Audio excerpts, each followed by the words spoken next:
Baik, selamat sejahtera kepada Encik dan juga rakan-rakan sekalian. Hari ini kumpulan kami akan membentangkan tugasan 3 berdasarkan tajuk yang diberi kepada kumpulan kami, iaitu sumbangan sistem peralatan hidup ataupun teknologi pengaruh China dalam budaya Melayu. Baik, seterusnya pengenalan. Saya akan terangkan secara ringkaslah. Pengaruh China dalam budaya Melayu telah berkembang melalui interaksi perdagangan, sosial dan politik selama berabad-abad. Hubungan ini terjalin seawal zaman Kesultanan Melayu Melaka apabila Melaka menjadi pusat perdagangan utama yang menghubungkan China dengan negara-negara lain di rantau Asia Tenggara. Dalam proses interaksi ini, pelbagai aspek teknologi dan peralatan hidup dari China diserap dan diadaptasi oleh masyarakat Melayu. Teknologi yang dipindahkan ini bukan sahaja memperbaiki sistem kehidupan masyarakat Melayu, tetapi juga membentuk budaya dan cara hidup yang lebih maju. Pengaruh ini dapat dilihat dengan jelas dalam beberapa bidang utama, termasuk seni kraf, teknologi pertanian, pembuatan senjata, perkapalan dan peralatan domestik yang memainkan peranan penting dalam membentuk masyarakat Melayu yang lebih dinamik dan progresif. Baik, seterusnya kita akan lihat sumbangan China kepada budaya Melayu. Yang pertama, seni tembika dan pembuatan seramik. Sumbangan China dalam bidang pembuatan seramik adalah antara pengaruh yang paling nyata dalam budaya Melayu. Hubungan perdagangan dengan China membawa masuk tembika porselin yang menjadi lambang status dan kemewahan di kalangan bangsawan Melayu. Barang-barang seramik dari China yang halus dan bermutu tinggi mula diimport ke istana dan rumah-rumah bangsawan di tanah Melayu. Selain daripada hanya menjadi pengguna, masyarakat Melayu juga mempelajari teknik pembuatan seramik dari tukang Cina. Contoh pengaruh ini dapat dilihat dalam hasil tembika tradisional Melayu seperti labu sayung dan belanga. Walaupun bentuk dan reka bentuk seramik Melayu dipengaruhi oleh China, orang Melayu mencipta identiti mereka sendiri dengan menyesuaikan corak dan fungsi tembika tersebut mengikut keperluan setempat.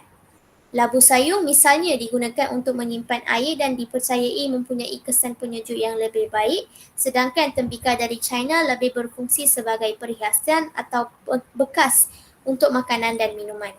Ini menunjukkan bagaimana teknologi dari China diintegrasikan ke dalam kehidupan seharian masyarakat Melayu. Namun, dengan penyesuaian yang melahirkan produk asli yang mencerminkan budaya tempatan. Yang kedua, teknologi pertanian dan alat-alat pertanian. China juga banyak menyumbang kepada perkembangan teknologi pertanian dalam kalangan masyarakat Melayu. Pengenalan alatan pertanian seperti bajak dan cangkul yang lebih efisien telah membantu meningkatkan produktiviti pertanian, terutamanya dalam sektor penanaman padi. Sebelum ini, masyarakat Melayu menggunakan teknik yang lebih tradisional dalam mengusahakan tanah yang memerlukan banyak tenaga buruh, tetapi memberikan hasil yang terhad. Dengan penggunaan teknologi pertanian yang diperkenalkan oleh masyarakat Cina, seperti penggunaan sistem teres untuk penanaman padi di kawasan berbukit, hasil pertanian dapat ditingkatkan dengan ketara. Sistem ini membantu mengawal air dan mengelakkan hakisan tanah, sekaligus memperbaiki hasil tuaian. Contoh lain ialah penggunaan alat cangkul yang lebih berat dan tahan lama membolehkan petani mengusahakan tanah dengan lebih mudah dan efektif. Selain itu, orang Cina juga memperkenalkan pelbagai jenis tanaman seperti sayur-sayuran dan buah-buahan yang kemudian menjadi sebahagian daripada makanan harian masyarakat Melayu. Teknologi pertanian dari China bukan sahaja memperkayakan amalan pertanian tradisional, tetapi juga memberikan kesan positif kepada ekonomi dan bekalan makanan tempatan. Baik, yang ketiga, sistem perkapalan dan pembuatan kapal. Teknologi perkapalan juga merupakan salah satu sumbangan terbesar China kepada masyarakat Melayu. Kapal-kapal besar dan teknologi pelayaran yang diperkenalkan oleh orang Cina membolehkan masyarakat Melayu memperluaskan jaringan perdagangan mereka ke seluruh Asia Tenggara dan seterusnya. Contoh terbaik ialah penggunaan kapal Jong yang pada asalnya direka oleh orang Cina dan kemudiannya diadaptasi oleh pelaut Melayu. Kapal-kapal jong ini digunakan oleh pedagang Melayu untuk membawa hasil bumi, rempah ratus dan barangan lain ke pelabuhan-pelabuhan utama seperti Melaka dan Aceh. Sistem perkapalan ini memainkan peranan penting dalam mengukuhkan kedudukan Melaka sebagai pusat perdagangan antarabangsa pada abad ke-15. Teknologi pelayaran dari China juga membantu dalam meningkatkan keselamatan dan kelajuan perjalanan di laut yang sangat penting untuk perdagangan maritim. Orang Melayu bukan sahaja menggunakan kapal-kapal ini untuk perdagangan, tetapi juga memanfaatkan teknologi ini dalam aspek pertahanan dan ketenteraan. Perahu besar yang digunakan oleh armada Melaka untuk mempertahankan pelabuhan mereka juga berasaskan teknologi pembuatan kapal dari China, membuktikan bahawa pengaruh China dalam bidang perkapalan telah memperkasakan bukan sahaja ekonomi tetapi juga keselamatan masyarakat Melayu. Yang keempat, pembuatan senjata dan teknologi ketenteraan. Selain daripada teknologi perkapalan, China juga memainkan peranan penting dalam memperkenalkan teknologi ketenteraan kepada masyarakat Melayu. Senjata seperti meriam, bedil dan mesiu yang diperkenalkan oleh pedagang Cina digunakan secara meluas dalam pertahanan negeri-negeri Melayu. Pada zaman Kesultanan Melayu Melaka, teknologi senjata api dari China membantu kerajaan mempertahankan pelabuhannya daripada serangan kuasa asing. Pengaruh teknologi ketenteraan ini dapat dilihat dalam pembuatan senjata tradisional Melayu seperti keris dan tombak yang pada awalnya menggunakan teknologi tempar besi yang dipelajari daripada tukang-tukang Cina. Walaupun keris merupakan senjata yang unik kepada budaya Melayu, teknik pembuatan bilah keris dipengaruhi oleh teknologi tempar besi dari China. Selain itu, meriam besar yang digunakan oleh armada Melaka juga merupakan hasil pengaruh teknologi pembuatan senjata api dari China. Dengan adanya teknologi ini, Melaka dapat bertahan lebih lama dalam menghadapi serangan dari kuasa luar seperti Portugis dan Belanda. Ini menunjukkan bahawa pengaruh teknologi China bukan sahaja memperbaiki aspek kehidupan harian masyarakat Melayu, tetapi juga memainkan peranan penting dalam mempertahankan kedaulatan negeri-negeri Melayu. Seterusnya saya serahkan pembentangan kepada ahli kumpulan yang lain. Baiklah, yang kelima, kraft tangan dan seni reka. Seni kraft tangan juga menjadi satu lagi bidang di mana pengaruh China dapat dilihat dengan jelas. Teknik pembuatan kraft tangan seperti ayaman dan tenunan diperkayakan dengan penggunaan alat-alat dan teknologi yang diperkenalkan oleh tukang-tukang Cina. Masyarakat Cina terkenal dengan kemahiran mereka dalam menghasilkan produk kraft yang halus dan rumit yang kemudiannya menjadi inspirasi kepada tukang-tukang Melayu. Sebagai contoh, teknik ayaman buluh yang diperkenalkan oleh tukang Cina telah diadaptasi oleh masyarakat Melayu untuk menghasilkan pelbagai produk seperti bakul, tikar dan perabot. Seterusnya, seni tenunan.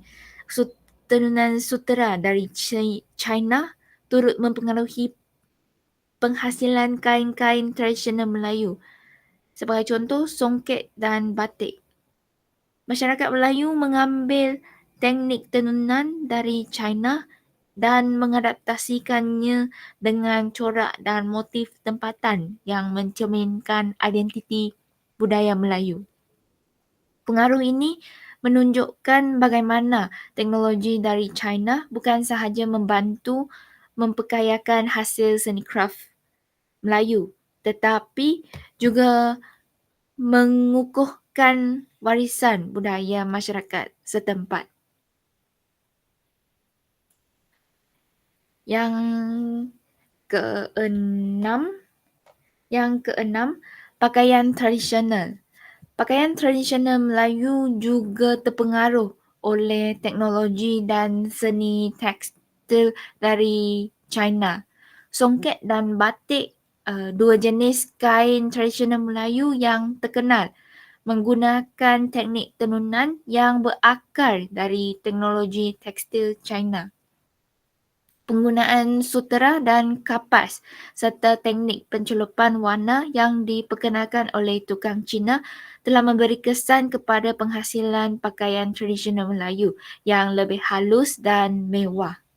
Sebagai contoh, kain batik yang kini terkenal sebagai warisan budaya Malaysia sebenarnya dipengaruhi oleh seni tekstil dari China. Orang Melayu mempelajari teknik mencelup dan mencanting batik dari masyarakat Cina tetapi mencipta corak dan motif yang berlainan dan unik untuk menyesuaikan dengan identiti budaya mereka sendiri.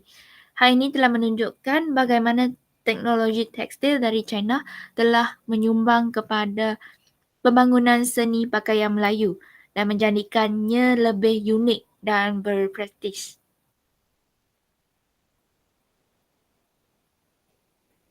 Baiklah, seterusnya penggunaan sistem pengairan dan teknologi irigasi. Pengaruh China dalam bidang teknologi perairan, khususnya dalam sistem irigasi, telah mendatangkan impak yang besar terhadap cara masyarakat Melayu menguruskan sumber air bagi kegiatan pertanian.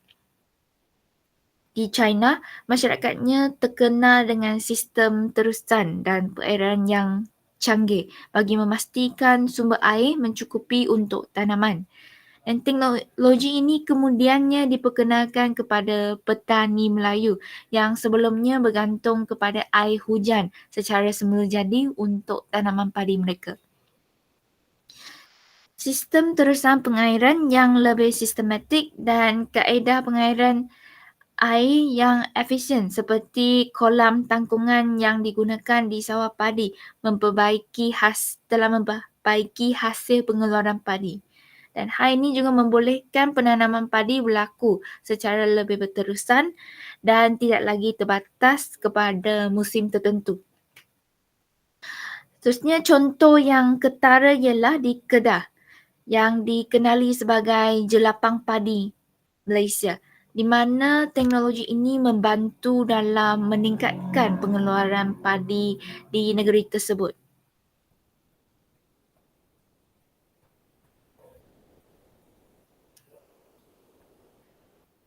Baiklah, saya akan sambung tentang perkembangan teknologi percetakan. Dan teknologi percetakan yang diperkenalkan oleh masyarakat Cina juga memainkan peranan yang penting dalam pengembangan ilmu dan penyebaran maklumat di kalangan masyarakat Melayu. Dan pada mulanya teknologi percetakan diperkenalkan di Melaka apabila zaman penjajahan dan perdagangan. Orang Cina membawa teknologi blok percetakan kayu dan kertas yang kemudiannya digunakan untuk mencetak buku-buku dan risalah-risalah yang mengandungi ilmu agama, perniagaan serta adat resam. Dengan perkembangan teknologi pencetakan ini, buku-buku Melayu yang berkaitan dengan agama Islam seperti kitab dan teks pengajaran agama mula dicetak dalam jumlah yang besar. Hal ini telah membantu mempercepatkan proses penyebaran ilmu dalam kalangan masyarakat Melayu, terutamanya dalam pendidikan Islam dan sastra tradisional Melayu. Contoh yang penting ialah penerbitan kitab agama dan hikayat lama yang lebih mudah diakses oleh masyarakat umum. Baiklah, seterusnya saya serahkan kepada ahli kumpulan yang lain. Baiklah, saya akan sambung dengan pengaruh teknologi perubatan tradisional Cina. Perubatan tradisional Cina juga memberi impak yang signifikan terhadap amalan perubatan dalam budaya Melayu. Masyarakat Melayu mula mempelajari dan mengamalkan beberapa kaedah perubatan dari Cina seperti herba tradisional, akupuntur dan kaedah rawatan semula jadi. Herba yang digunakan dalam perubatan tradisional Cina seperti ginseng dan akar kayu mula diperkenalkan kepada masyarakat Melayu dan digunakan dalam rawatan penyakit yang biasa dihadapi masyarakat tempatan. Selain itu, Amalan akupuntur dan teknik perubatan lain juga mula dikenali di kalangan masyarakat Melayu.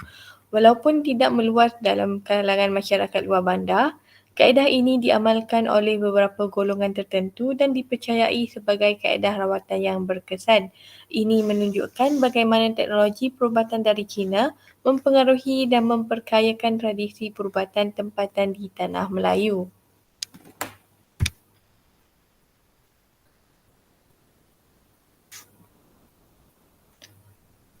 Seterusnya, kita pergi kepada penggunaan kertas dan alat tulis. Kertas sebagai medium penting dalam komunikasi dan dokumentasi merupakan sumbangan besar dari China kepada dunia, termasuk masyarakat Melayu.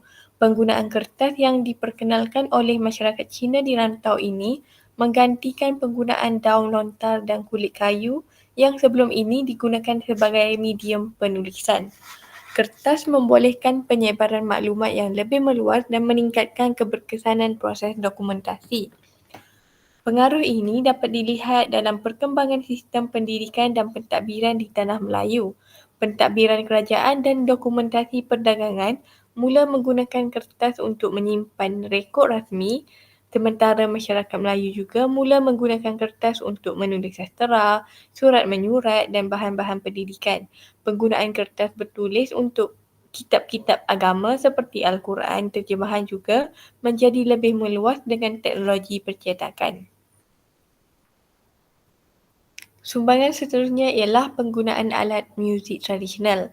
Dalam bidang seni muzik, beberapa alat muzik tradisional Melayu juga dipengaruhi oleh teknologi pembuatan alat muzik Cina.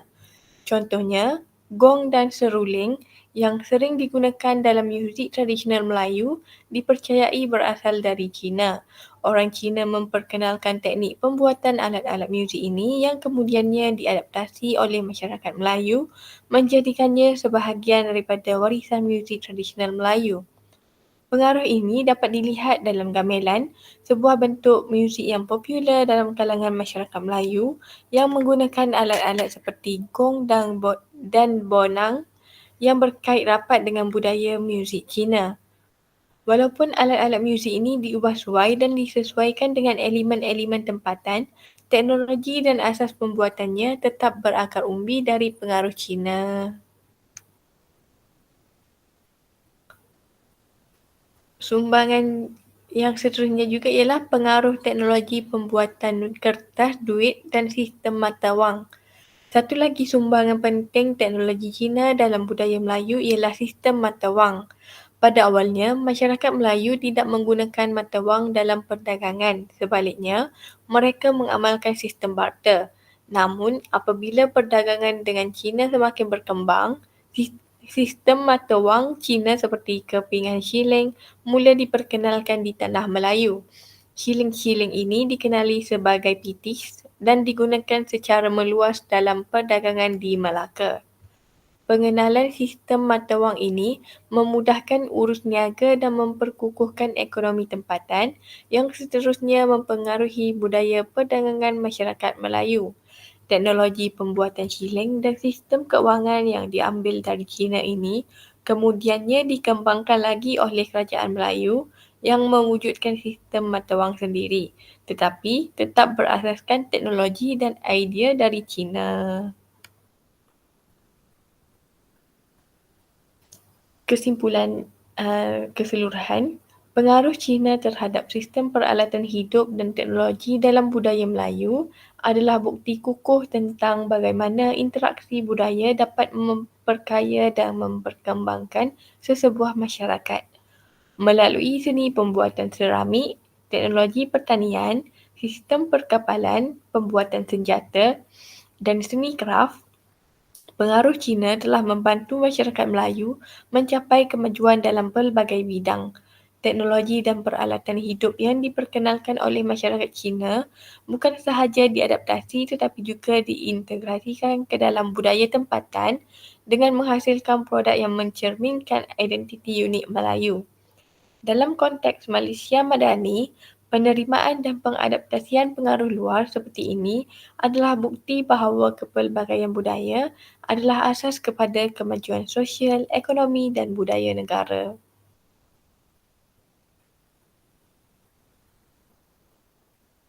Ini merupakan sumber rujukan kumpulan kami.